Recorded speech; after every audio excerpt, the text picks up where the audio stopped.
मैं बात शुरू करूंगा इन अल्फाज के साथ, क्योंकि भाई हारून रशीद गाफिल साहब बेहतरीन निजामत कर रहे हैं। तकल्लुफ तो इनका गाफिल है, लेकिन हमेशा बेदार रहते हैं।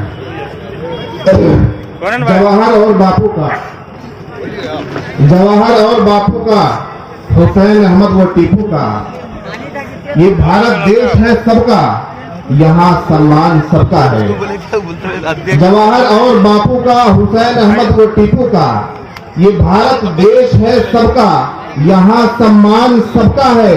न तू ही इसका बानी है, न मैं ही इसका मालिक हूँ, न तेरा है न मेरा है, ये हिंदुस्तान सबका है।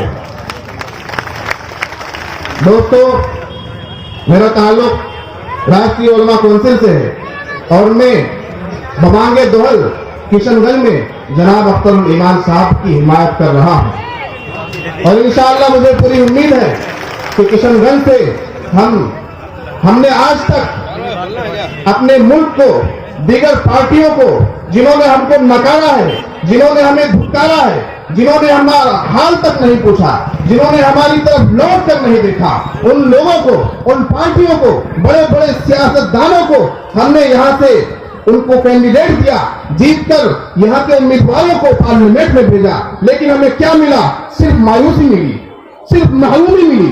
महरूमुल किस्मती का हमारा यह आलम है कि हम तालीम में पीछे हैं, हम रोजगार में पीछे हैं, हम हर एहतियात से पीछे हैं। लेकिन आज हमें यह अहद करना होगा कि वो लोग जो हमें वोट बैंक के तौर पर इस्तेमाल करके आए हैं, अब हमें उनका गुलाम बनकर नहीं रहना है। सियासत में हिस्सेदारी मिलेगी तभी जाकर हमारा हाल अच्छा होगा और हम मुस्तकबिल की तरफ और अपनी कामयाबी की तरफ कदम बढ़ाएंगे। इस अहद के साथ, इस पैमान के साथ आप लोग आगे बढ़िए और MIM के साथ मिलकर, अपनी पार्टी के साथ मिलकर अपनी सियासत को, अपनी क़यादत को मजबूत कीजिए, ताकि गरीब की क़यादत पार्लियामेंट में महके, गरीब की क़यादत पार्लियामेंट में बोले, गरीब की क़यादत पार्लियामेंट में बबागे दोहल अपना हक मांगे। हमारे का दर्द क्या होता है, उन्हें क्या मालूम गरीबों की मांगे क्या होती है, उन्हें क्या मालूम गरीबों के मुतालबात क्या है। गरीबों के मुतालबात को जो पार्लियामेंट में रख सकते हो, अभी हमने ओवैसी साहब को यहाँ से, किशनगंज से या सीमांचल से कुछ नहीं दिया,